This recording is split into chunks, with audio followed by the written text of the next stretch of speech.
Salam bahagia Ibu dan Bapak guru hebat.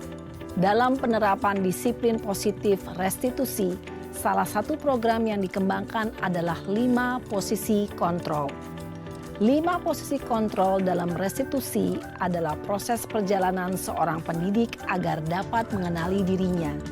Pada video kali ini, kita akan membahas tentang 5 posisi kontrol yang dikembangkan oleh Diane Gosson dan contoh penerapannya.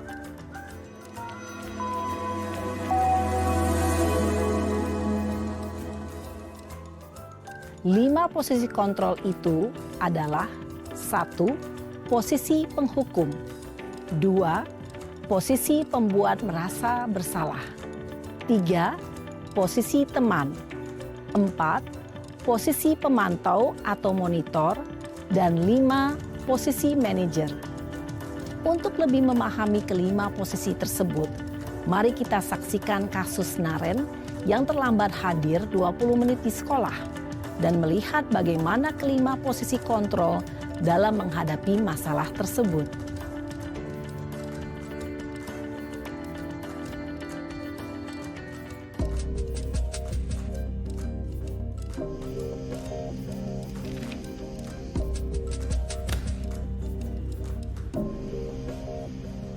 Naren! Sini kamu! Selamat pagi, Bu. Selalu terlambat. Kamu deh, pasti terlambat. Maaf, Bu. Saya... Apa? Apa coba? Alasan kamu apa lagi? Kapan sih kamu tidak terlambat? Malas sekali ya kamu jadi anak. Saya... Dasar pemalas. Gak kapok-kapok sih kamu. Sudah berapa kali terlambat? Sana. Kamu keliling lapangan basket 2 kali. Kenapa saya harus keliling lapangan basket, Bu? Kenapa? Kamu mau lawan ibu? Berani-beraninya jawab. Sudah terlambat, masih berani jawab pula. Sekarang, keliling lapangan basket 5 kali sekalian. Biar kapok. Cepat. Pergi sana ke lapangan basket. Posisi penghukum biasanya berbicara dengan nada tinggi, menghardik, menunjuk-nunjuk, menyakiti, dan menyindir. Hukuman bisa berupa fisik maupun psikis.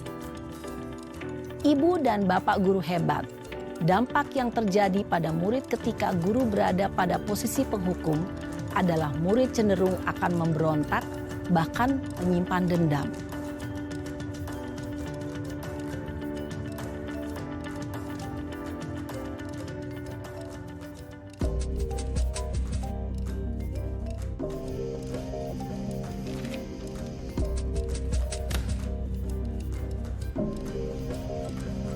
Naren!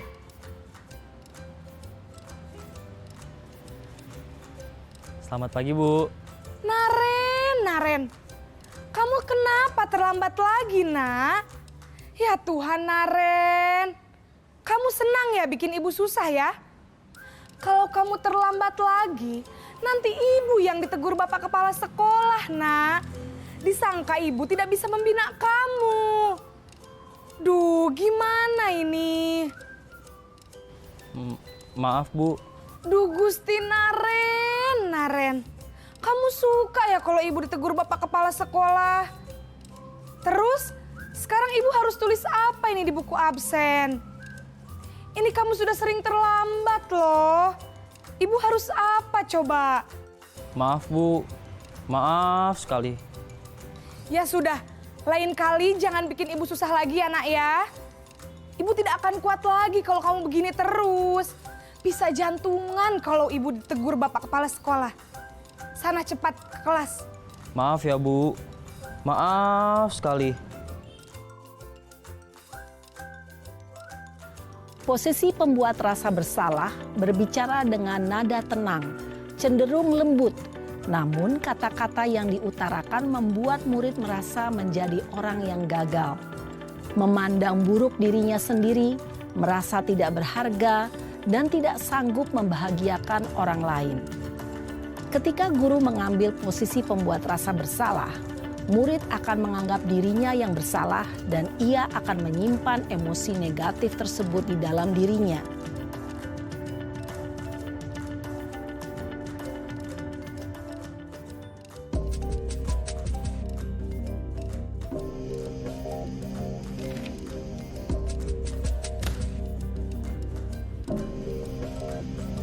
Naren!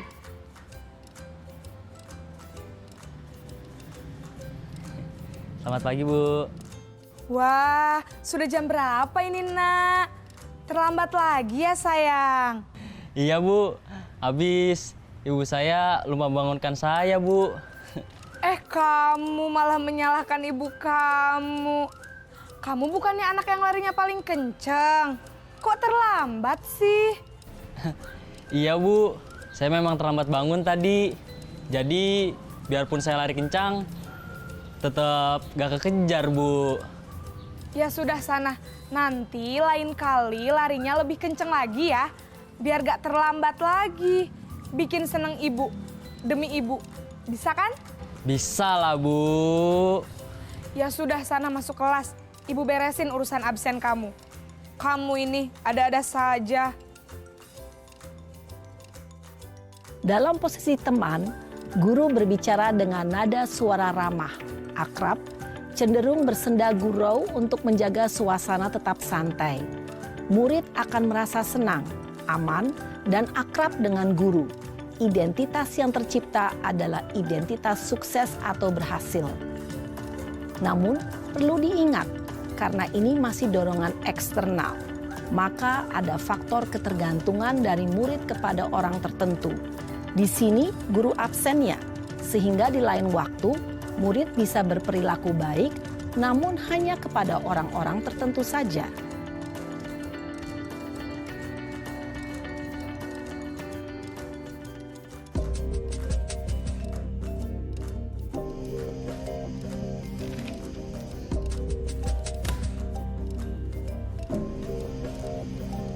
Naren!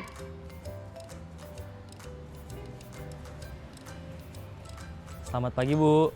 Naren, apa peraturan sekolah kita tentang jam berapa kita harus masuk sekolah, Nak? Kita harus di sekolah jam 7, Bu. Iya, betul. Sekarang sudah jam 7.20. Naren sudah tahu konsekuensinya jika terlambat hadir. Paham, Bu. Saya harus tinggal kelas pas jam istirahat selama 20 menit. Iya, benar. Konsekuensinya demikian. Jadi nanti jam 9.30 pas istirahat, kamu harus tinggal di kelas, kerjakan tugas tambahan untuk ketertinggalan kamu, ya? Baik, Bu. Posisi pemantau mengandalkan penghitungan atau data untuk mengontrol murid.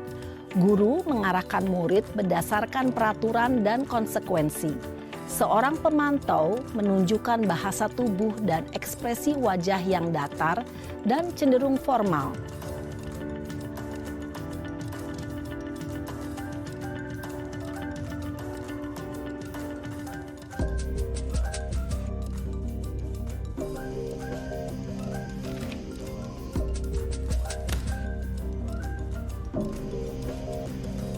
Naren!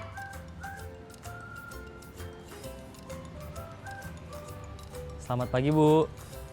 Selamat pagi, Naren. Maaf, Bu. Saya terlambat. Iya, sekolah masuknya jam 7, sekarang sudah jam 7.20. Jadi sekarang bagaimana ini, Naren? Maaf, Bu. Saya lupa setel alarm saya semalam. Baiklah, menurut kamu, keyakinan sekolah yang mana yang perlu kamu tingkatkan? Menghargai diri sendiri dan orang lain mungkin ya, Bu. Setuju. Jadi, apakah Naren meyakini prinsip saling menghormati tersebut? Iya, Bu. Saya meyakininya. Apakah Naren bersedia memperbaiki masalah keterlambatan ini? Bersedia, Bu. Bagaimana kamu akan perbaiki masalah keterlambatan ini? Saya akan coba untuk tidak lupa menyetel alarm saya, Bu.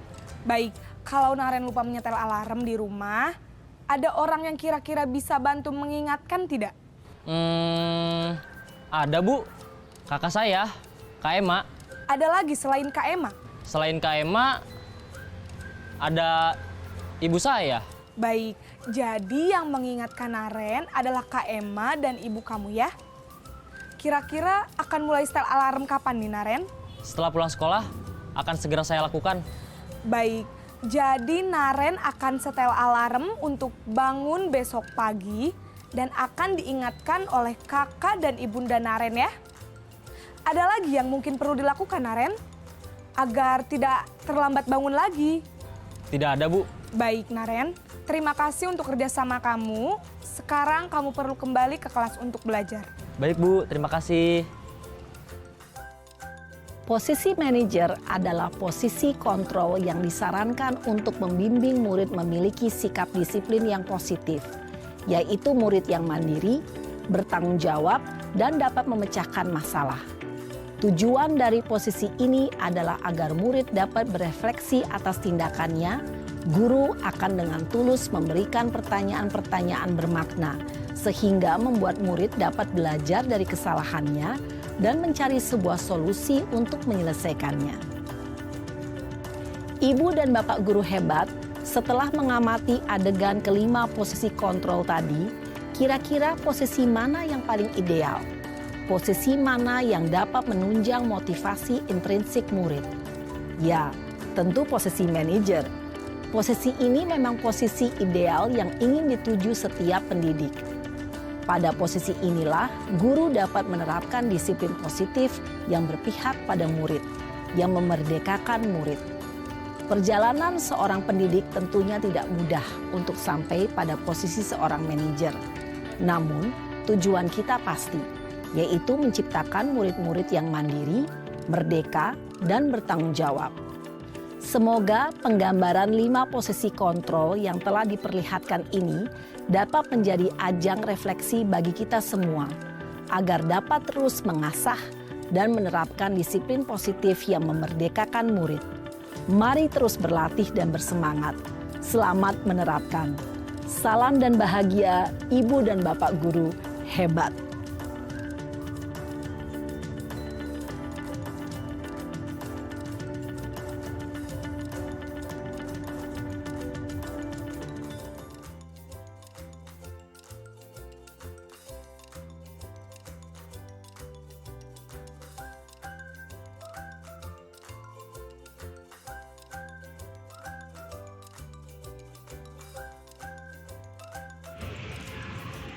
Selamat pagi, Farid. Dasi kamu tidak membawa apa ditaruh di tas? Gimana? Saya tapi kalau saya ketinggalan di rumah. Apa-apa, setiap orang pasti pernah melakukan kesalahan. Seperti teman kamu yang kemarin. Dan kemarin juga ada kan teman kamu yang tidak bawa baju dan dasi? Gak apa-apa, kamu melakukan ini pasti ada alasannya kan? Iya, saya adanya kesiangan.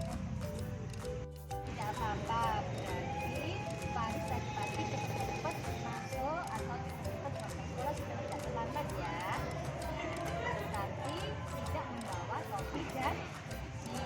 Kira-kira tindakan Farid tadi melanggar keyakinan kelas kita tidak? Kelas apa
Yang saya hormati Ibu Kepala Sekolah SDN 2 Ibu Lili.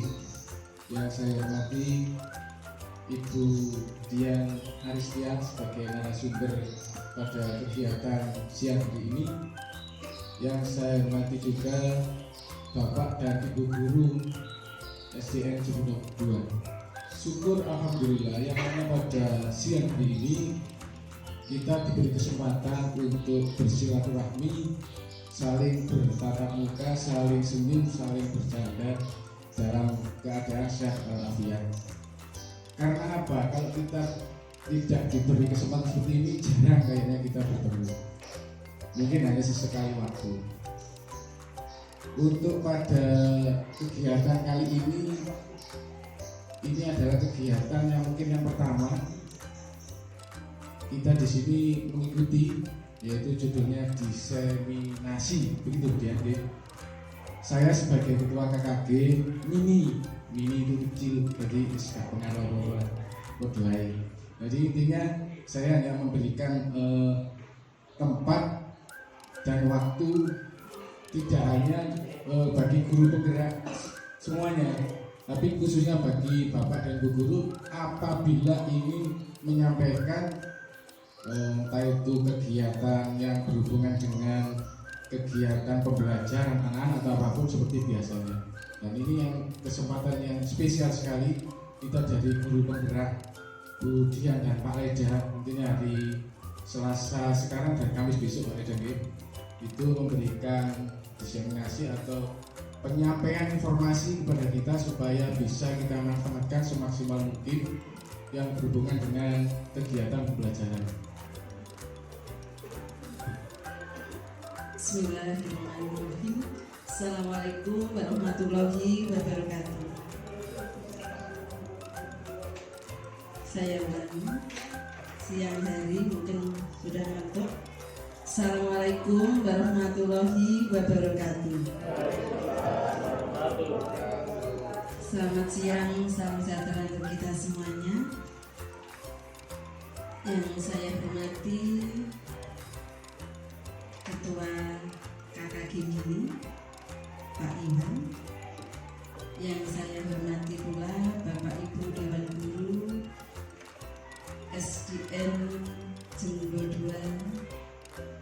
Marilah pertama-tama kita senantiasa memanjatkan rasa syukur kehadirat Ilahi Robbi, karena ridhonya pada hari ini kita semuanya dapat berkumpul bersama dalam kegiatan dari salah satu guru di SDN Jember 2, yaitu sebagai guru penggerak yang bernama Ibu Dian Aristia SPD SD. Kita semua masih dalam keadaan sehat walafiat. Tidak lupa sholawat dan salam tetap kita haturkan kepada junjungan kita Nabi besar Muhammad SAW. Bapak Ibu yang saya hormati, ini adalah kesempatan bagi guru penggerak yang pertama di tahap 7. Alhamdulillah yang satu lagi di SDN kita tercinta ini ada 3 guru penggerak untuk sementara ini. Yang pertama sudah lolos dan lulus dan lolos dan siap menjadi kepala sekolah itu nanti.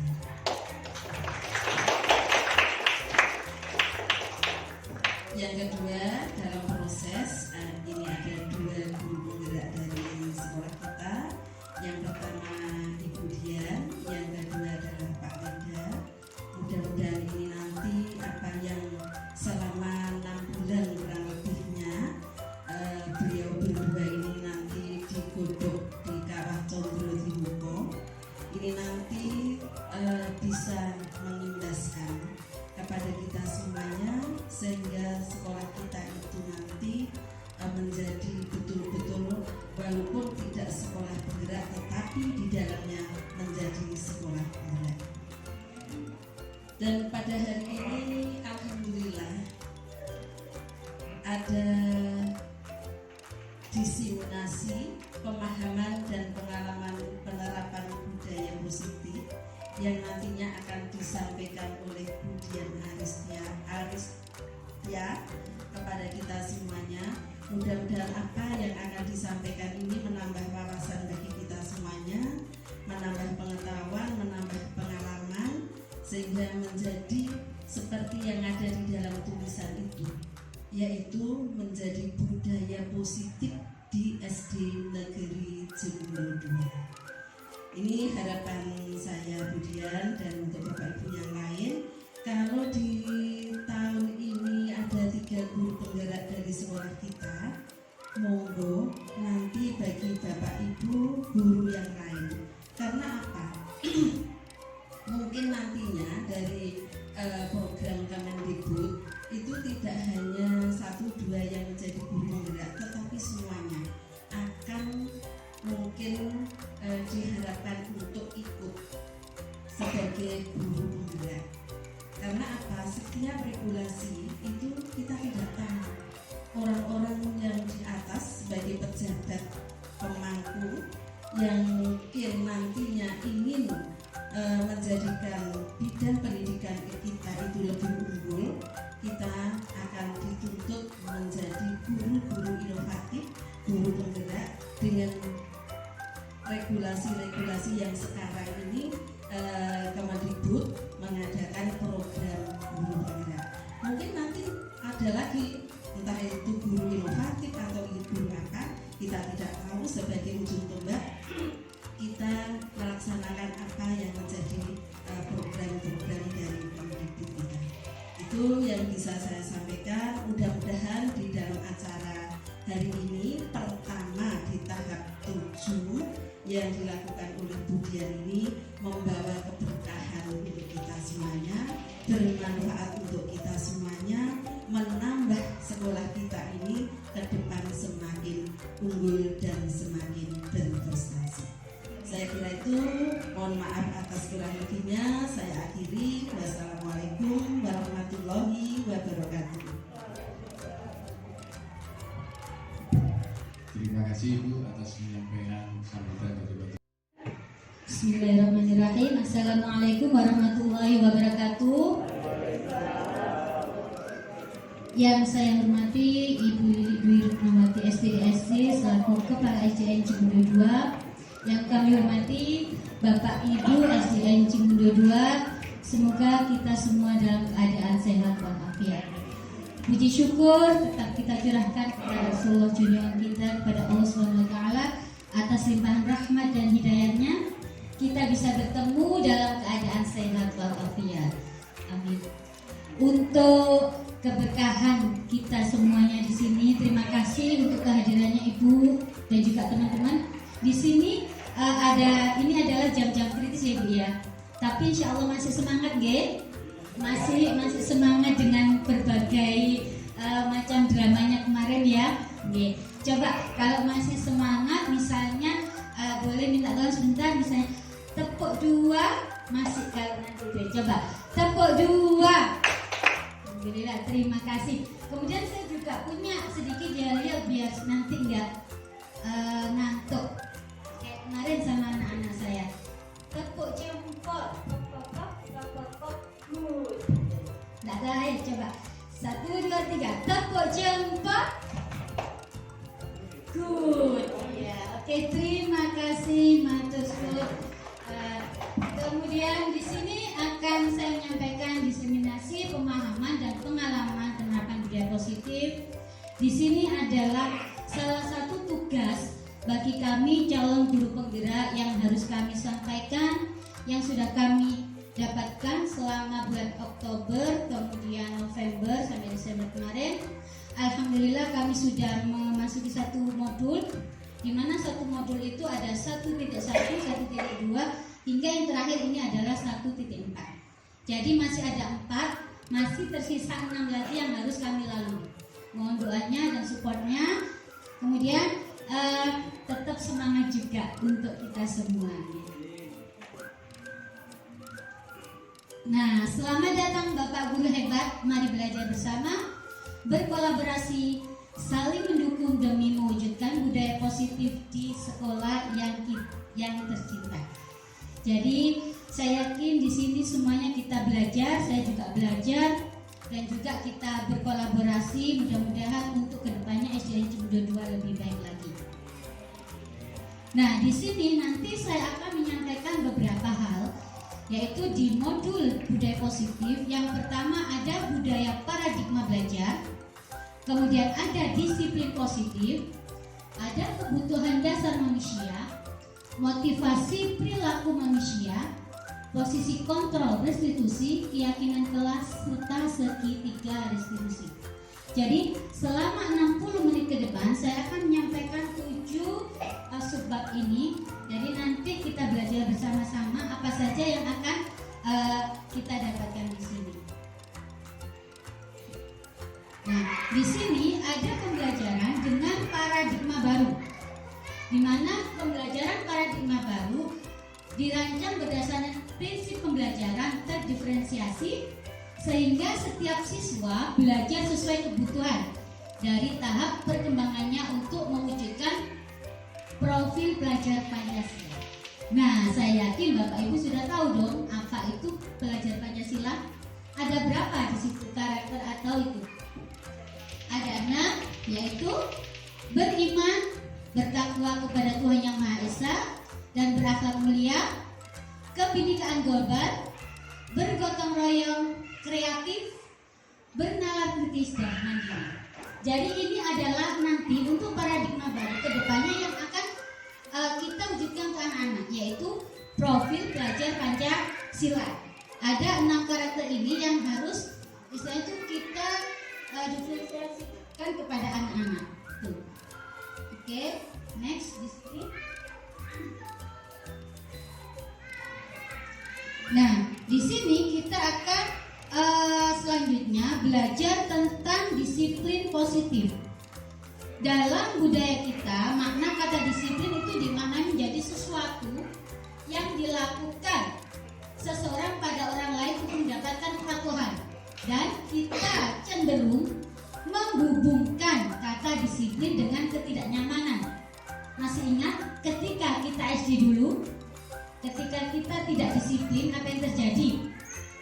Ada yang pernah disetrap atau ada pernah kalau itu saya yakin ketika kita SD pasti ada sesuatu memori, entah itu memori baik atau yang kurang baik itu yang masih terekam.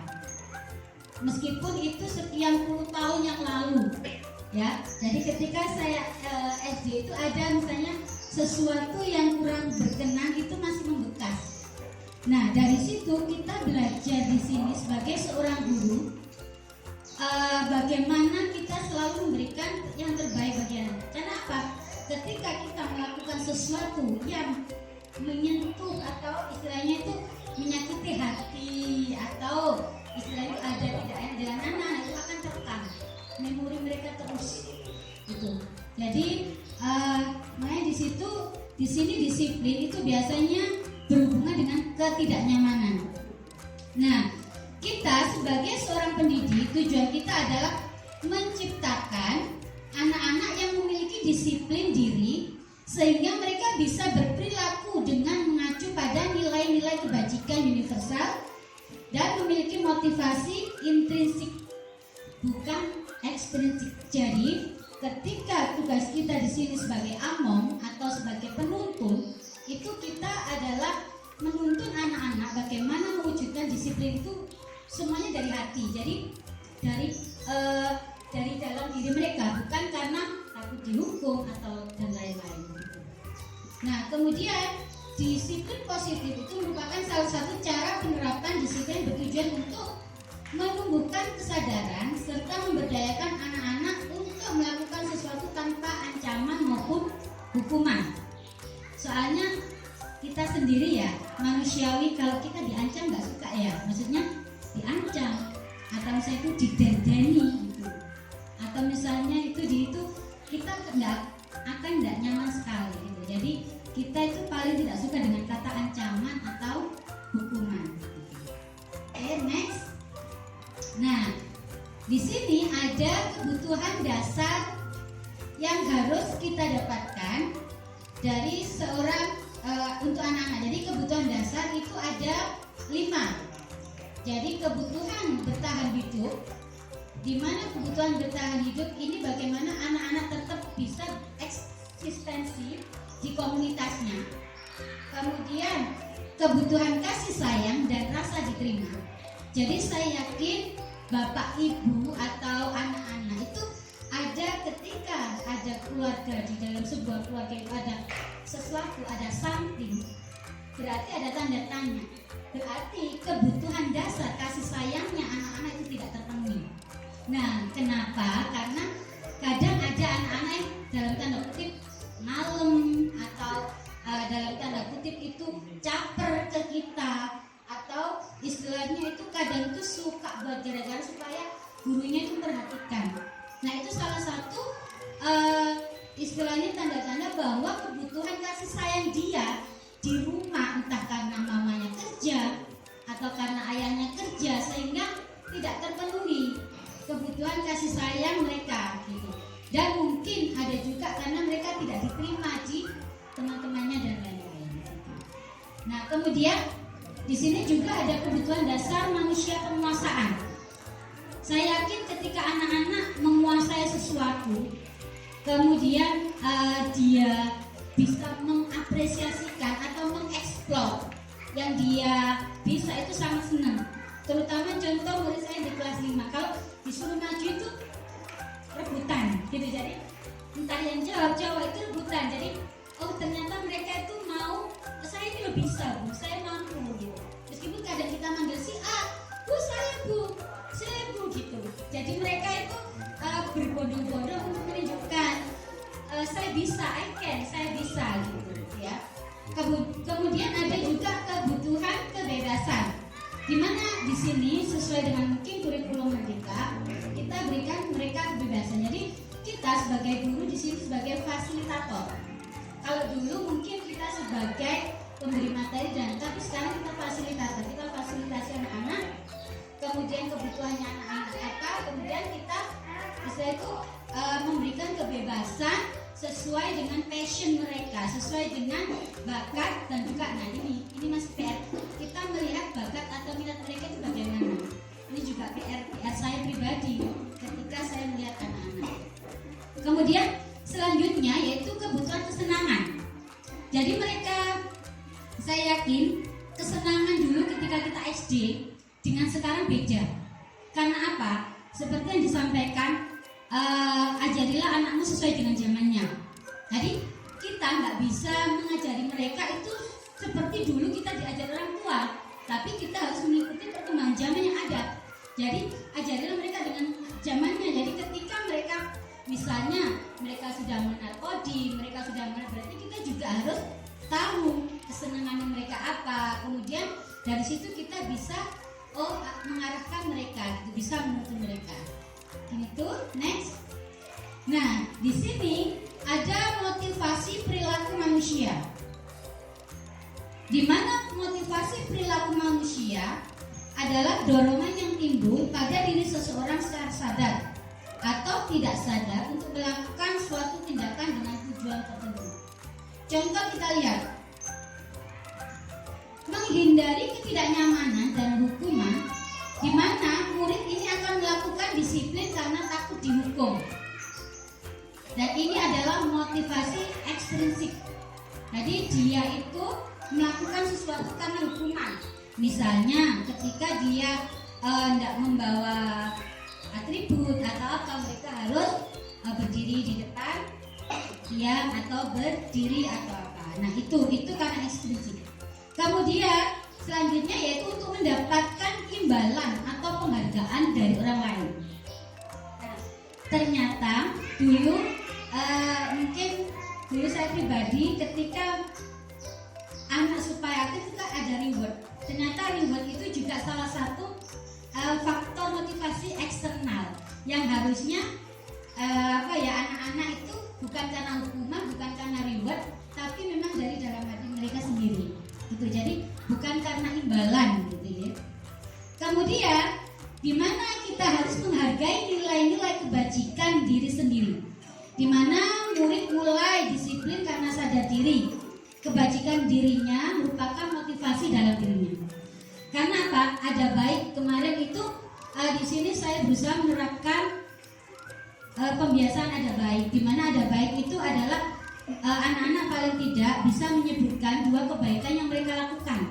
Misalnya, Bu, tadi saya sudah di rumah membantu Mama merapikan tempat tidur. Jadi ada baik. Jadi ada baik minimal 2 hari itu dilaporkan, bukan apa, tapi memotivasi mereka dalam diri mereka bahwa ada pembiasaan yang harus mereka lakukan.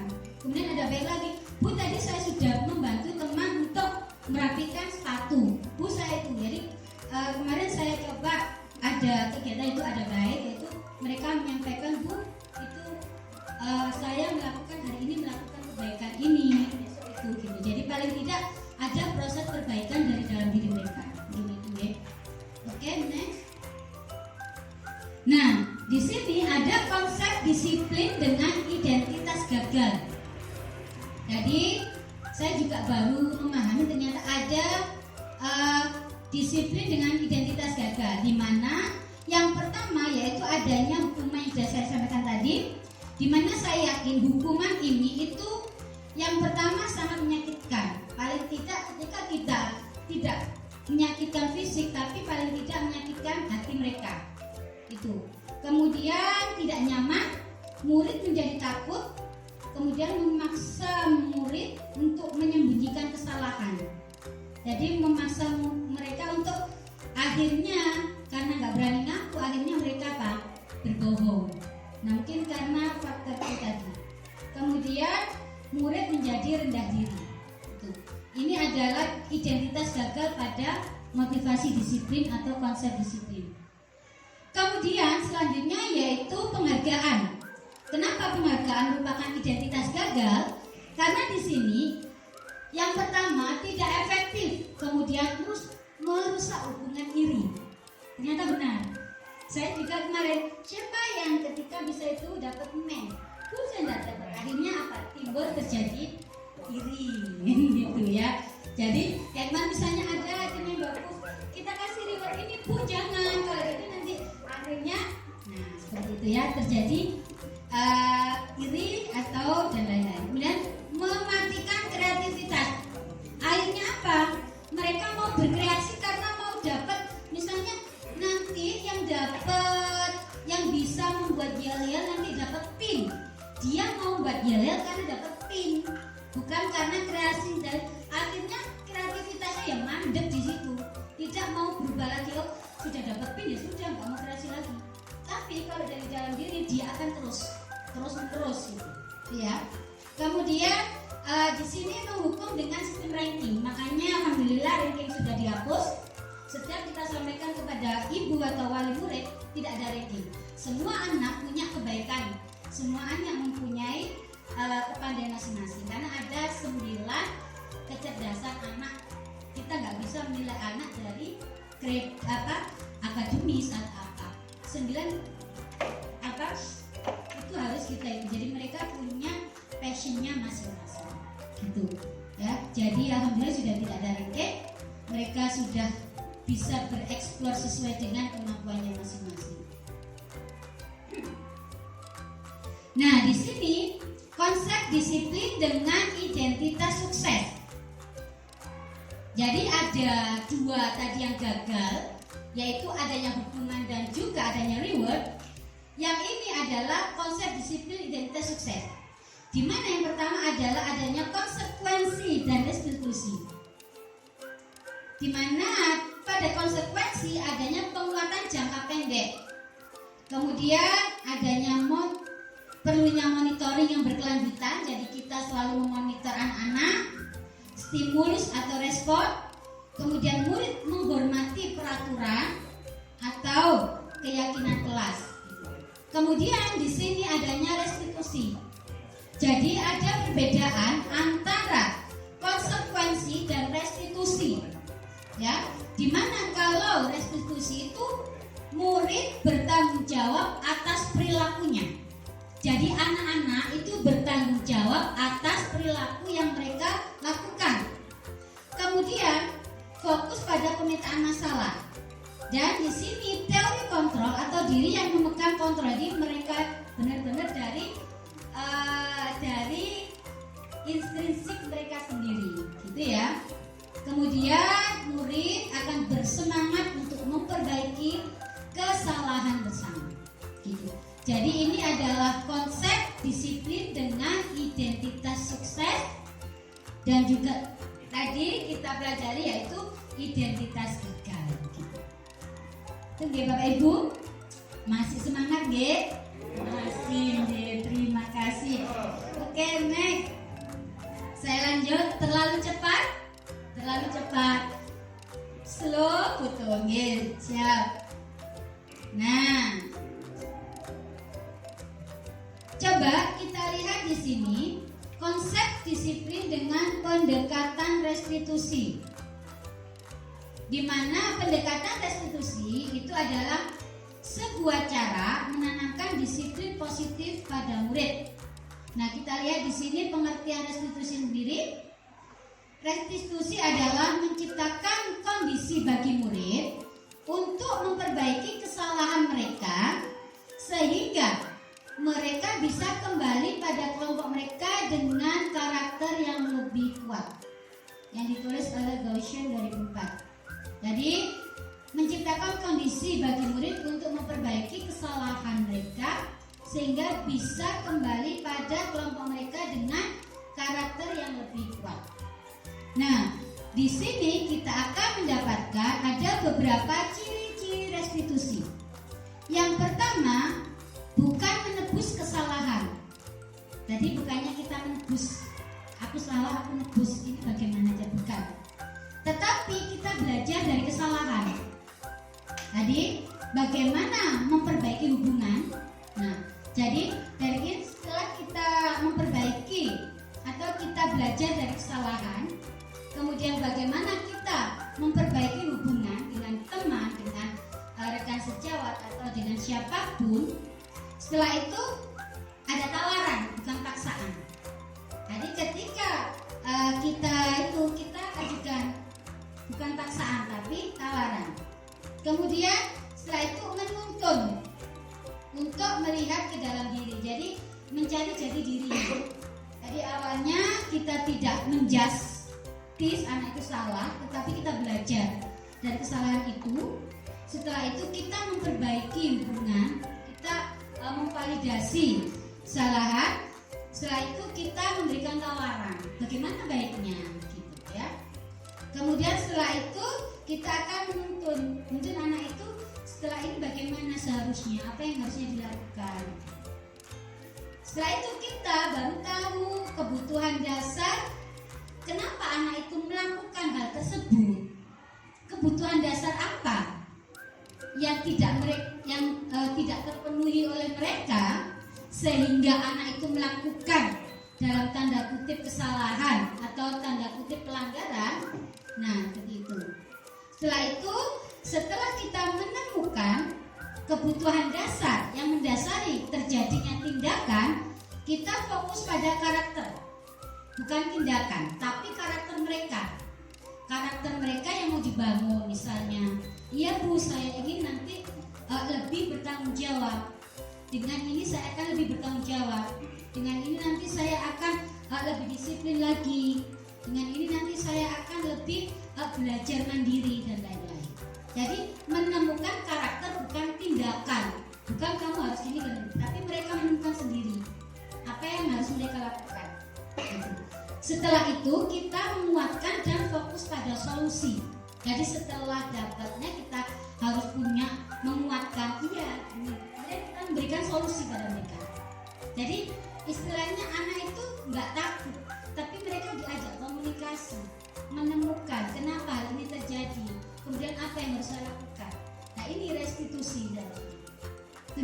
Jadi itu adalah ciri-ciri restitusi. Kemudian selanjutnya contoh perbedaan catatan kasus. Misalnya di sini siswa tidak mengerjakan PR. Nah, ada hukuman. Ini agak Tadi hukuman. Perbedaannya bagaimana hukuman, konsekuensi sama restitusi. Di mana ketika siswa tidak mengerjakan PR, guru menghukum siswa tersebut, misalnya hormat bendera selama 10 menit. Itu ketika kita memberi hukuman. Tetapi ketika kita memberi konsekuensi kepada mereka, itu guru memberikan konsekuensi untuk mengerjakan PR di jam istirahat atau misalnya mengerjakan PR di perpustakaan. Itu adalah konsekuensi karena dia tidak melakukan atau tidak mengerjakan PR. Tetapi ketika kita masuk ranah ke restitusi, guru akan menanyakan keyakinan kelas. Keyakinan kelas apa yang dilanggar? Misalnya tidak mengerjakan PR. Kemudian guru juga membantu siswa untuk menyelesaikan masalahnya. Apa yang terjadi? Jadi tidak langsung menjas, tapi memvalidasi ada apa? Kenapa kok kamu lakukan ini? Jadi mereka secara sadar akan mencari karena ini, karena kemarin saya kemalaman tidurnya, akhirnya telat, kemudian PR-nya nggak dikerjakan dan lain-lain, gitu ya. Mungkin itu. Kemudian dari sini insya Allah sudah nih, lanjut. Nah, di sini ada 5 posisi kontrol restitusi. Apakah di sini kita sebagai penghukum, atau kita pembuat rasa bersalah, atau kita bertindak sebagai teman, atau sebagai pemantau atau manajer. Nah, kita coba kita saksikan, ada videonya di sini.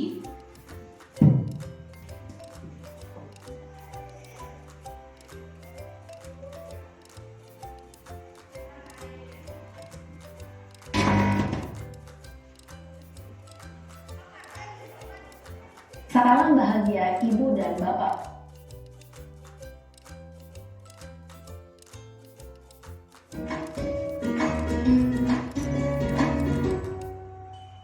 Salam bahagia Ibu dan Bapak guru hebat. Dalam penerapan disiplin positif restitusi, salah satu program yang dikembangkan adalah 5 posisi kontrol. 5 posisi kontrol dalam restitusi adalah proses perjalanan seorang pendidik agar dapat mengenali dirinya. Pada video kali ini, kita akan membahas tentang 5 posisi kontrol yang dikembangkan oleh Diane Dawson dan contoh penerapannya.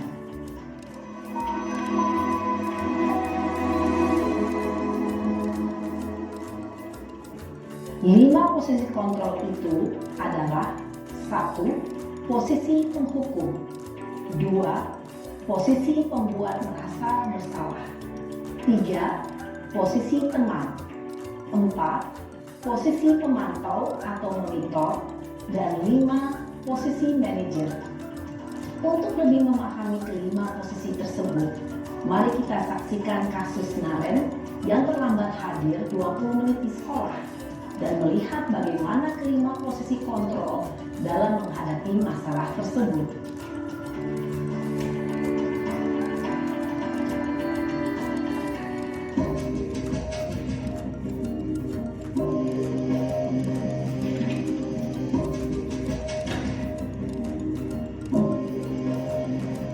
Naren! Sini kamu! Selamat pagi, Bu. Selalu terlambat.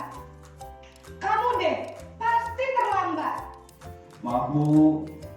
Saya Apa? Apa coba? Alasan kamu apa lagi? Kapan sih kamu tidak terlambat? Malas sekali ya kamu jadi anak. saya Dasar pemalas. Gak kapok-kapok sih kamu. Sudah berapa kali terlambat? Sana, kamu keliling lapangan basket 2 kali. kenapa saya harus keliling lapangan basket, Bu? Kenapa? Kamu melawan ibu.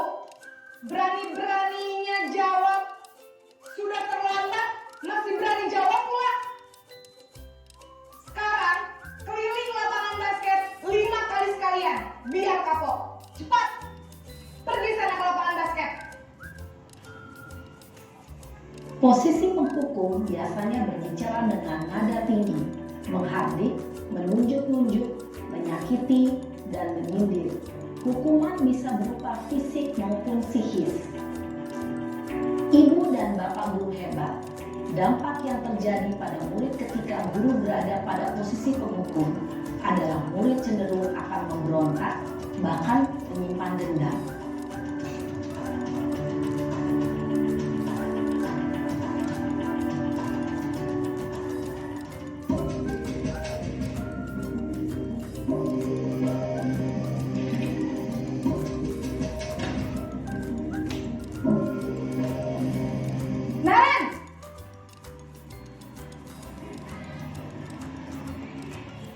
pagi, Bu. Naren, kamu kenapa terlambat lagi, nak? Ya Tuhan, Naren. Kamu senang ya bikin ibu susah ya? Kalau kamu terlambat lagi, nanti ibu yang ditegur bapak kepala sekolah, nak. Disangka ibu tidak bisa membina kamu. Duh, gimana ini? Maaf, Bu. Duh, Gusti Naren. Kamu suka ya kalau ibu ditegur bapak kepala sekolah? Terus, sekarang ibu harus tulis apa ini di buku absen? Ini kamu sudah sering terlambat loh. Ibu harus apa coba? Maaf, Bu. Maaf sekali. Ya sudah, lain kali jangan bikin ibu susah lagi ya, nak ya. Ibu tidak akan kuat lagi kalau kamu begini terus. Bisa jantungan kalau ibu tegur bapak kepala sekolah. Sana cepat ke kelas. Maaf ya, Bu. Maaf sekali. Posisi pembuat rasa bersalah berbicara dengan nada tenang, cenderung lembut. Namun kata-kata yang diutarakan membuat murid merasa menjadi orang yang gagal, memandang buruk dirinya sendiri, merasa tidak berharga, dan tidak sanggup membahagiakan orang lain. Ketika guru mengambil posisi pembuat rasa bersalah, murid akan menganggap dirinya yang bersalah dan ia akan menyimpan emosi negatif tersebut di dalam dirinya.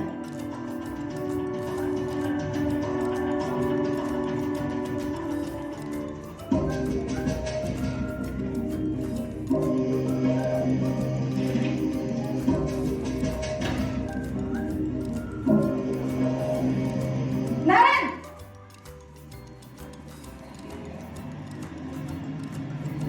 Selamat pagi, Bu. Wah, sudah jam berapa ini, nak? Terlambat lagi ya, sayang. Iya, Bu. Habis ibu saya lupa bangunkan saya, Bu. Kamu malah menyalahkan ibu kamu. Kamu bukannya anak yang larinya paling kencang. Kok terlambat sih? Iya, Bu. Saya memang terlambat bangun tadi. Jadi, biarpun saya lari kencang, tetap gak kekejar, Bu. Ya sudah sana. Nanti lain kali larinya lebih kencang lagi ya. Biar gak terlambat lagi. Bikin seneng ibu. Demi ibu. Bisa kan? Bisa lah, Bu. Ya sudah sana masuk kelas. Ibu beresin urusan absen kamu. Kamu ini ada-ada saja. Dalam posisi teman, guru berbicara dengan nada suara ramah, akrab, cenderung bersenda gurau untuk menjaga suasana tetap santai. Murid akan merasa senang, aman, dan akrab dengan guru. Identitas yang tercipta adalah identitas sukses atau berhasil. Namun, perlu diingat, karena ini masih dorongan eksternal, maka ada faktor ketergantungan dari murid kepada orang tertentu. Di sini, guru absennya, sehingga di lain waktu, murid bisa berperilaku baik, namun hanya kepada orang-orang tertentu saja.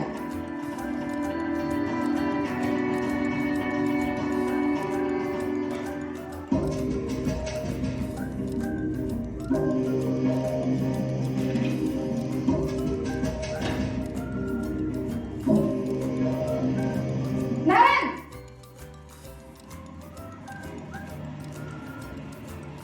Selamat pagi, Bu. Naren, apa peraturan sekolah kita tentang jam berapa kita harus masuk sekolah, nak?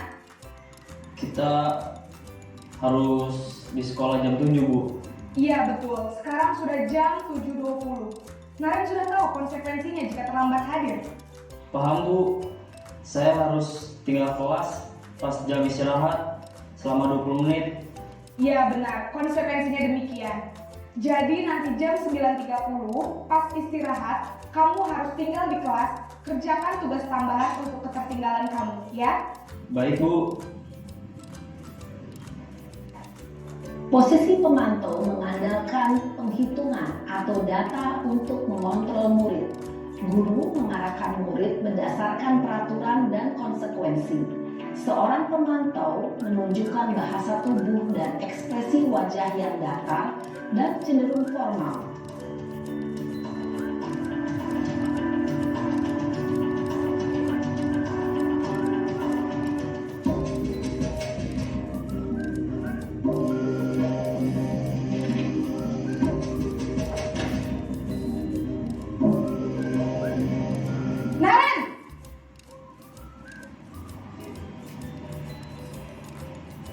pagi, Bu.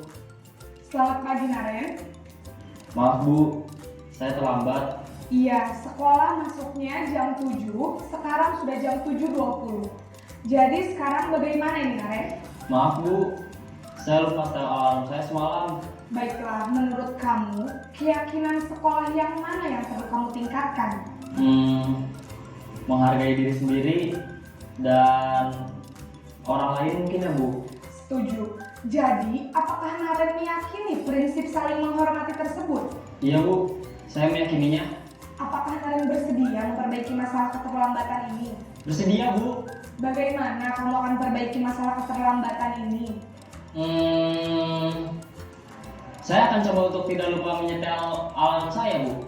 Baik, kalau Naren lupa menyetel alarm di rumah, ada orang yang kira-kira bisa bantu mengingatkan tidak? Ada, Bu. Kakak saya, Kak Emma. Ada lagi selain Kak Emma? Selain Kak Emma, ada ibu saya. Baik, jadi yang mengingatkan Naren adalah Kak Emma dan ibu kamu ya? Kira-kira akan mulai setel alarm kapan nih, Naren? Setelah pulang sekolah, akan segera saya lakukan. Baik, jadi Naren akan setel alarm untuk bangun besok pagi dan akan diingatkan oleh kakak dan ibunda Naren ya. Ada lagi yang mungkin perlu dilakukan, Naren? Agar tidak terlambat bangun lagi.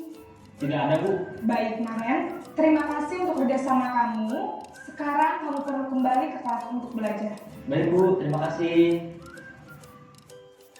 Posisi manajer adalah posisi kontrol yang disarankan untuk membimbing murid memiliki sikap disiplin yang positif, yaitu murid yang mandiri, bertanggung jawab, dan dapat memecahkan masalah. Tujuan dari posisi ini adalah agar murid dapat berefleksi atas tindakannya. Guru akan dengan tulus memberikan pertanyaan-pertanyaan bermakna, sehingga membuat murid dapat belajar dari kesalahannya dan mencari sebuah solusi untuk menyelesaikannya.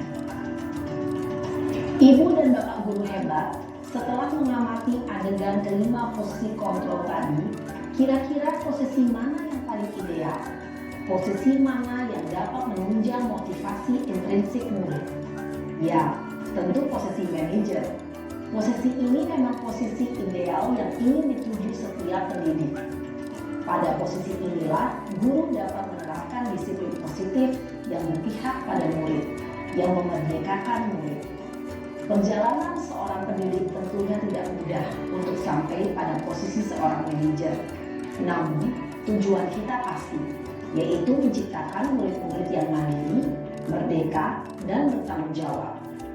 Semoga penggambaran 5 posisi kontrol yang telah diperlihatkan ini dapat menjadi ajang refleksi bagi kita semua, agar dapat terus mengasah dan menerapkan disiplin positif yang memerdekakan murid. Mari terus berlatih dan bersemangat. Selamat menerapkan. Salam dan bahagia, Ibu dan Bapak guru hebat.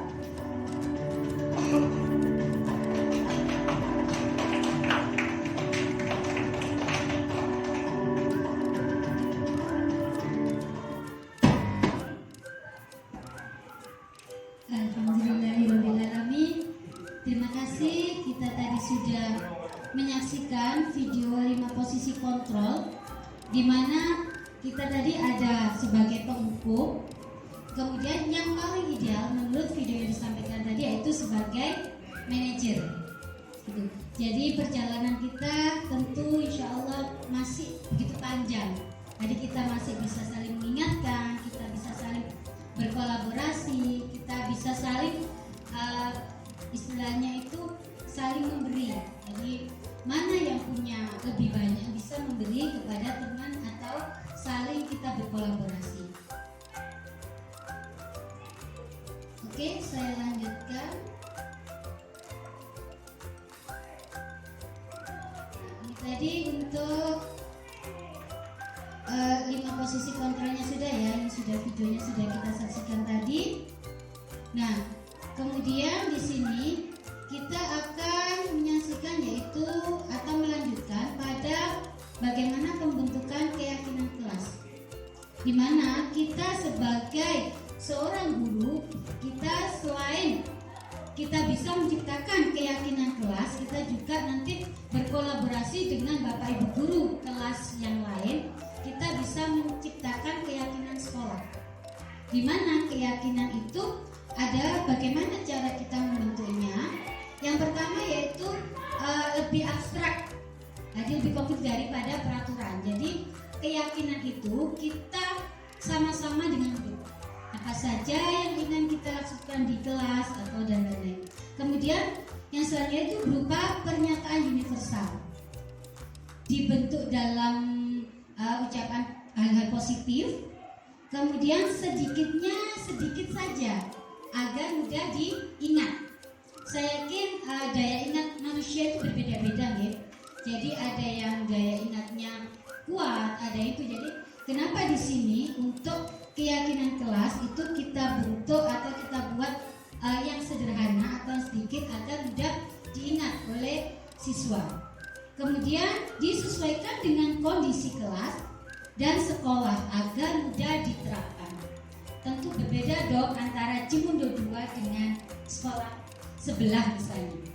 Makanya ketika antara sekolah satu dengan sekolah yang lain, untuk keyakinan kelas ataupun keyakinan sekolah tentu berbeda. Ibaratnya mungkin kita diberikan alat atau bahan yang sama, tapi dengan koki yang berbeda, saya yakin rasa juga beda. Nah, bagaimana kita sebagai guru ataupun sebagai yang ada di sekolah ini, entah dari pihak ibu, kepala, teman-teman guru, anak-anak, penjaga, TU dan lain-lain, bagaimana kita bisa menciptakan sekolah yang dalam tanda kutip harmonis dan lain-lain. Kemudian sesuai semua warga kelas atau sekolah dilibatkan saat membuat. Mungkin kemarin untuk SOP kita sama-sama sudah ya. Jadi untuk keyakinan kelas atau keyakinan sekolah ini kita semua punya tanggung jawab. Jadi di mana bumi bekerja, disitulah dijunjung. Jadi ketika di mana kita kerja, disitulah keberhasilan harus kita wujudkan. Misalnya kesuksesan untuk sekolah. Jadi meskipun saya pribadi dari Gresik, tapi saya enggak itu tempat saya. Tapi bagaimana di Sidoarjo itu bisa sukses. Bu Putri juga gitu. Bu Putri dari Kediri, nggak mungkin dong Bu Putri membesarkan di Kediri. Tentu yang Cimundo. Nah itu yang gitu. Jadi istilahnya kita bagaimana bersama-sama berkolaborasi untuk mewujudkan sekolah kita yang lebih baik. Nah ini kemarin mungkin secara sederhana keyakinan kelas yang saya buat dengan anak-anak. Jadi dari beberapa kemarin saya berikan mereka sebuah itu kertas kecil, kemudian saya tulis keinginannya apa di kelas. Dari beberapa 31 anak tadi saya rangkai menjadi satu, kemudian saya ikutkan apa saja gitu. Tadi di sini ada beberapa, yaitu selalu tepat waktu. Tepat waktu dalam hal apa ini? Kemarin kan ada Bu datang tepat waktu, Bu tepat waktu mengerjakan tugas, Bu tepat waktu dalam menyelesaikan misalnya ketika ada soal. Jadi makanya di sini selalu tepat waktu. Tepat waktu apapun. Jadi ketika misalnya ada yang datang terlambat, berarti dia sudah melanggar keyakinan kelas yang sudah dibuat bersama. Gitu. Kemudian yang kedua yaitu menjaga kebersihan. Makanya ketika sebelum pulang saya coba untuk pembiasaan yaitu operasi semut. Jadi anak-anak ketika mau pulang coba dirapikan dirinya di kolong bangku. Apakah masih ada sisa atau masih ada bungkus permen atau apa. Jadi kalau bisa semua harus bersih. Datang bersih, pulang juga harus bersih. Nah memang kita sebagai guru katanya orang Jawa itu harus domel. Saya itu harus itu. Untuk seorang perempuan kan harus mengeluarkan 20.000 satu hari. Jadi kedomelan kita ke murid-murid itu akan bisa tersalurkan ketika kita sering menasihati anak, sering itu gitu. Jadi kalau bapak-bapak kan hanya 5.000 kata yang harus dikeluarkan gitu. Kemudian selanjutnya itu di sini kami bersama-sama menjaga ketertiban kelas. Nah memang kan kadang antara si A, si B atau apa itu. Nah ini ketika terjadi sesuatu kita ingatkan, kita punya keyakinan kelas ini. Ketika kamu laksanakan ini, apa yang kamu lakukan? Iya Bu, saya melanggar, saya nggak tertib gitu. Kemudian setelah itu rukun dengan teman. Jadi di sini rukun dengan teman. Ini kemarin kenapa saya dan anak-anak sampaikan di sini. Kita di kelas ini itu adalah satu keluarga. Sejak kelas 1 sampai di kelas 5 kita bersama-sama. Dan saya harapkan anak-anak selalu menjadikan kelas ini adalah rumah kedua mereka. Dimana ketika mereka nyaman di rumah, berarti mereka juga harus nyaman di kelas. Gitu. Makanya sering kadang saya buat itu agak itu biar tengah itu bisa buat untuk wahana entah anak-anak belajar atau bermain atau apa gitu. Jadi bagaimana tetap rukun, tetap bersaudara dengan temannya gitu. Kemudian yang kelima di sini kita akan bertutur kata yang sopan. Karena apa? Saya yakin gadget atau HP itu luar biasa ya pengaruhnya untuk anak-anak. Kadang itu sekor sambal misalnya dalam tanda kutip bisa itu kadang kita dengar. Nah, sedangkan kita berusaha menanamkan sopan santun atau bertutur kata ke orang yang lebih tua. Nah, ketika ada anak kadang itu berkata misalnya sama gurunya koko, itu mesti itu istilahnya selalu kita ingatkan. Karena apa? Ketika berbicara itu berarti sesama teman. Tetapi ketika bersama guru atau dengan orang yang lebih tua berarti ketika tidak bisa menggunakan bahasa Jawa yang bagus, kalian menggunakan bahasa Indonesia. Jadi istilah itu ada unggah-ungguh, itu ada sopan santun. Dan yaitu saling bekerja sama, di mana kita pembelajaran kan apa? Dari mulai sekarang kita tidak bisa hidup sendiri. Semuanya kolaborasi, saya yakin. Kita semua di sini juga sama di sekolah Jember 2 ini kita nggak bisa hidup sendiri, nggak bisa kita semuanya sendiri. Pasti kita membutuhkan orang lain sekecil apapun. Jadi makanya kalau bisa semua sifat atau individu kita itu kita hapuskan. Kita adalah kolaborasi, kita adalah satu kesatuan. Dan di sini saling menghargai dan menghormati. Kemudian aktif dalam kegiatan belajar. Ini adalah salah satu contoh keyakinan kelas yang kemarin atau beberapa waktu awal itu sudah saya buat dengan anak-anak. Nah, ini adalah segitiga restitusi, di mana ada 3 tahapan di sini untuk segitiga restitusi, yaitu yang pertama menstabilkan identitas. Kemudian di mana kita semua akan melakukan hal terbaik yang bisa kita lakukan. Kemudian setelah itu yang kedua itu validasi tindakan yang salah, di mana semua perilaku memiliki alasan kenapa si anak itu melakukan hal tersebut gitu. Kemudian selanjutnya menanyakan keyakinan kita, keyakinan kelas mana yang sudah dilanggar oleh anak itu.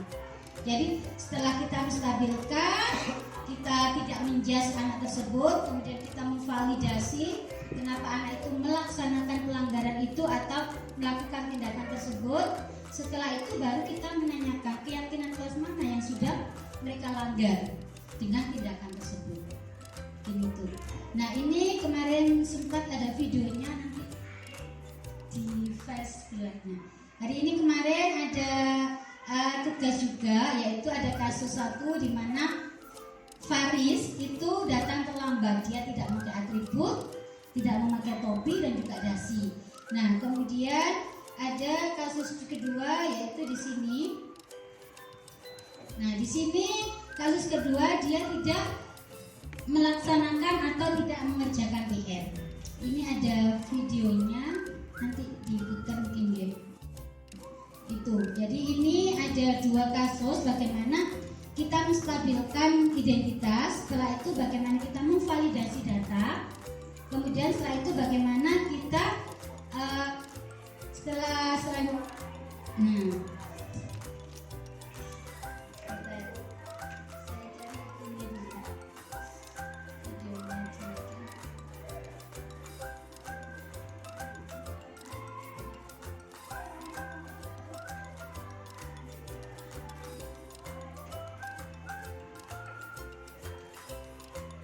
sambil menunggu, ini tadi videonya masih belum kebuka yang tugas saya. Nah, kita lanjutin dulu ya. Nah, ini dalam penerapan program disiplin positif, hendaknya guru memiliki standar kepribadian, yaitu profesional dan sosial yang baik, di mana guru mampu berada di posisi kontrol sebagai manajer. Sudah disampaikan tadi di video tadi bahwa posisi kontrol yang paling bisa kita gunakan untuk menuntun anak kita, gimana kita sebagai among atau penuntun bagi peserta didik kita adalah yaitu posisi manajer, di mana kita bisa mencari identitas mereka tanpa menyalahkan dan lain-lain, sehingga murid-murid kita bisa menjadi insan yang mandiri, merdeka dan bertanggung jawab. Nah, ini terakhir sebenarnya. Terima kasih tadi sudah menyimak. Baik, sambil mempersiapkan videonya, kita boleh tanya jawab dulu ya dari teknik. Monggo barangkali dari audien yang ingin bertanya tentang tadi lima penguatan kepada anak-anak jika terlambat atau jika tidak mengerjakan PR, silakan, nggak apa-apa. Jadi intinya kita harus belajar juga dari video tadi. Jika dia terlambat, cara mengatasinya gimana? Mungkin dari Bu Leli bisa kira-kira memberi contoh. Nggak apa-apa, kita praktekkan, nggak apa-apa. Misalkan Bu Yuni sebagai murid terlambat gitu misalkan, atau saya jadi muridnya, monggo bisa, nggak apa-apa. Ya, bisa gitu Bu Dian gitu. Bisa kan nggak apa-apa, biar kita ya atau refleksi. Ya. Saya kira kalau yang tadi Bu Dian tadi dari awal itu saya perhatikan mulai dari ancaman karakter kita itu memang dari kecil itu budidaya ancaman dari orang tua kita kalau nggak salah. Contoh satu kecil aja, nggak makan, awas yo, nah nggak ajak jalan-jalan itu pasti ancaman itu, gitu betul ya, ancaman dari kecil aja diancam. Nah sering mengancam kita sebagai orang tua, kak makan di sini diancam. Nah itu secara tidak sadar ancaman. Gitu. Kalau saya lihat dari yang disampaikan jenengan. Berikutnya tadi karakter juga dari anak-anak pun berbeda. Kalau jenengan sampaikan tadi memang tugas kita berat sekali, apalagi di SD. Anak sudah terbentuk karakternya mulai dari sebelum PAUD terus TK itu sudah karakter sudah terbentuk dulu mulai sejak kecil dari lingkungan keluarga dia. Jadi berat sekali tugas kita, ibaratnya membengkokkan besi yang sudah lurus kita bengkokkan atau yang bengkok kita luruskan. Jadi berat sekali. Jadi seperti itu kalau saya lihat tadi. Jadi pembiasaan terus apalagi beda-beda. Contoh kecil anak saya yang di 5B itu kalau diterapkan seperti itu, bukan untuk pesimis, tapi memang kita harus optimis bisa merubah. Walaupun hanya dalam waktu 2 semester kita belajar merubah. Nanti hasilnya 0, berapa persen pasti nanti karakternya akan berubah. Seperti itu mungkin. Dari masing-masing kelas berbeda. Kalau dibiasakan reward gitu. Tadi katanya kan kalau reward aja nanti melakukan. Terus kalau dibiasakan dia dimarahi nanti nggak naik gitu. Macam-macam. Tadi 5 cara tadi yang terbaik manajerial itu pun juga tergantung dari siswa atau karakter anaknya kalau bagi saya. Karena dari karakternya kita sendiri masih kecil aja sudah diancam juga sama orang tua itu, nggak mau makan diancam juga. Mungkin dari saya itu mungkin refleksi sedikit aja. Ya, jadi saya ingin tanya itu indikator keberhasilan kita dalam melaksanakan perubahan, kita merubah karakter dari ketakutan, ancaman atau menjadi impresi kita yang melakukan hati. Hati ini memang sulit, anak-anak yang sadar diri itu sulit. Bapak ibu murid dewi kan nggak sadar sama terus. Seperti itu mungkin dari saya Bu. Indikasinya nanti bisa jenengan jelaskan kira-kira oh berhasil enggak anak ini, berubah enggak anak ini. Sedikit saja, nanti tidak usah terlalu panjang lebar. Nah, intinya kita biar tahu oh ini berubah sedikit gitu. Mohon dari saya mungkin itu dia disampaikan. Terima kasih untuk refleksi yang disampaikan oleh Pak Iwan dan juga mungkin pertanyaan juga. Jadi sebenarnya kenapa ada identitas gagal dan ada identitas sukses tadi? Itu di sini karena tadi ada beberapa yang identitas gagal itu ketika kita menyadari sesuatu itu karena hukuman atau karena reward. Nah, di sini bagaimana kita atau istilahnya itu indikasinya itu bagaimana ketika anak-anak itu belajar dari itu. Istilahnya gini, ibaratnya sebuah benih itu ketika benih itu kita tanam maka harus kita siram. Dan sebuah benih kita ketika kita siram terus menerus maka benih itu akan makin tumbuh. Ibaratnya ketika kita sebagai guru di mana kita adalah sebagai seorang among atau sebagai penuntun, maka kita sebagai guru tidak boleh istilahnya itu capek-capek untuk selalu menuntun anak-anak, untuk selalu mengingatkan, selalu itu. Istilahnya kita itu selalu menyirami mereka, entah nanti dengan kebiasaan baik atau apa gitu. Dan saya yakin yang awalnya karena keterpaksaan, karena apa, akhirnya nanti lama-lama ibaratnya benih itu kita siram terus, kemudian tumbuh, akhirnya apa, akan muncul kesadaran dalam diri mereka secara intrinsik gitu.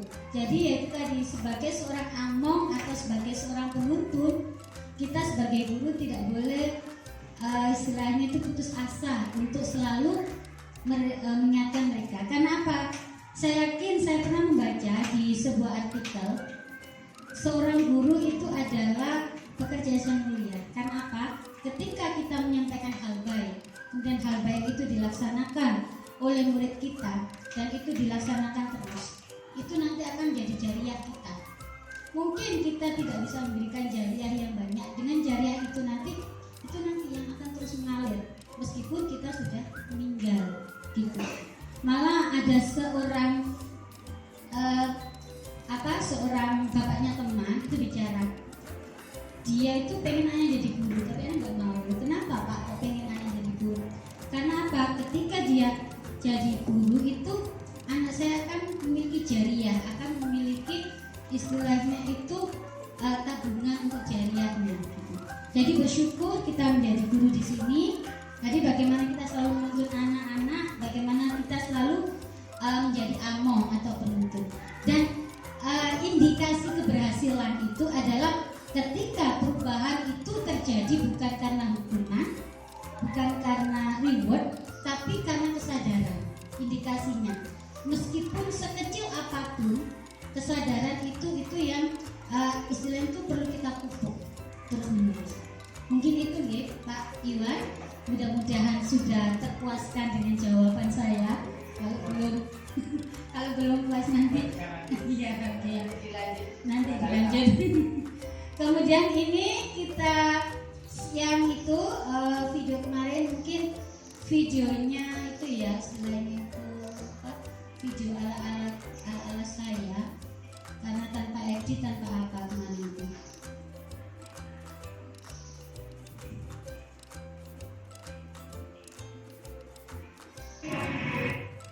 Kamu tidak membawa apa di kita.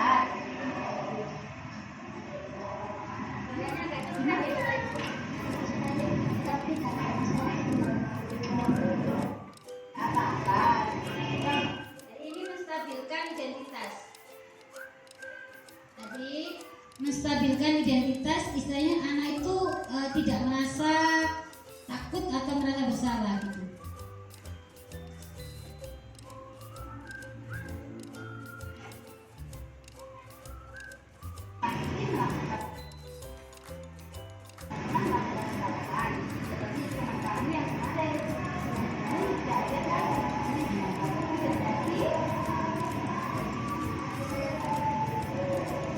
Jangan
segitiga restitusi. Mohon maaf karena itu.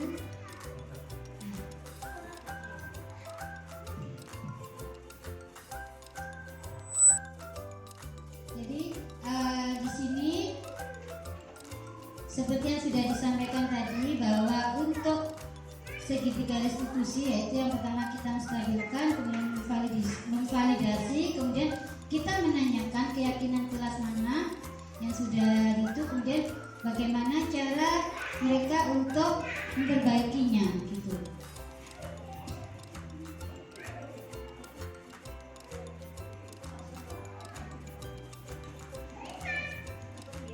Jadi mungkin itu ini yang terakhir yang sudah bisa saya sampaikan.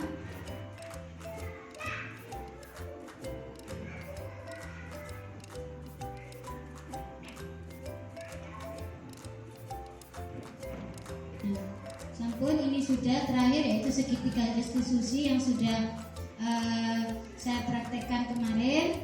Kemudian dari 2 kasus tadi, akhirnya si anak tadi sudah bisa mendapatkan atau bisa mencari jati dirinya. Jadi apa yang harus dilakukan, kenapa dia seperti itu, kemudian perbaikan-perbaikan apa yang bisa dilakukan, di mana kita bisa sebagai posisi kontrol di sini. Posisi kontrol kita itu sebagai manajer. Jadi mungkin itu. Jadi ini tadi sudah kita saksikan meskipun itu kasus 1, ini kasus 2. Dan di sini dalam penerapan program disiplin positif, hendaknya guru memiliki standar kepribadian, profesionalisme dan sosial yang baik, di mana guru mampu berada di posisi kontrol sebagai manajer, di mana kita sebagai among yang menuntun murid-muridnya menjadi insan yang mandiri, merdeka, dan bertanggung jawab. Jadi mungkin itu. Terima kasih sudah menyimak. Semoga hari ini menyenangkan.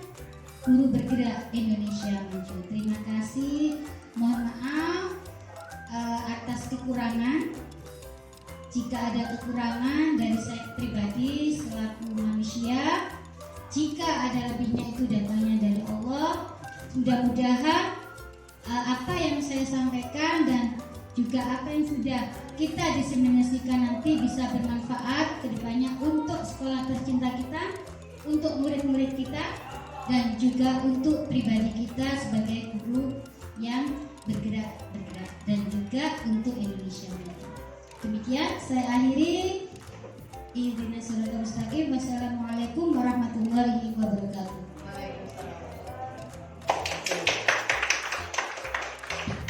Terima kasih kemudian atas penyampaian destinasi kepada kami semua. Saya ucapkan terima kasih mungkin dari panjenengan ilmu yang disampaikan tadi bisa bermanfaat bagi kita semua, khususnya Bapak dan Ibu Guru SDN Jember 2. Amin amin ya rabbal alamin. Sebenarnya tadi itu mau praktek biar agak seru sedikit. Jadi biar kita komunikatif. Jadi Bapak dan Ibu Guru bisa praktekkan. Kalau saya tadi ada ibu kepala sekolah pegawai, misalkan saya yang terlambat gitu, maksud saya gitu, sebagai manajerial atau sebagai pengancam atau bagaimana itu tadi mau agak goyang sedikit loh, biar nggak harus semangat gitu loh, biar tadi kan lemes kabeh gitu. Terima kasih Bu Dian. Untuk berikutnya yaitu doa yang akan dipimpin oleh Pak Dadar. Apa? Pak Ustadz. Pak Ustadz, Lega, monggo doanya mau ditutup dengan doa. Monggo.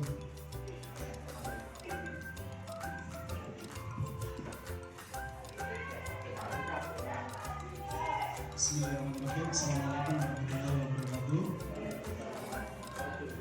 Alhamdulillah Bapak Ibu, untuk diseminasi modul 1.4 budaya positif ini dari Ibu Dian Anestia SPDSD sudah selesai. Alhamdulillah sekali.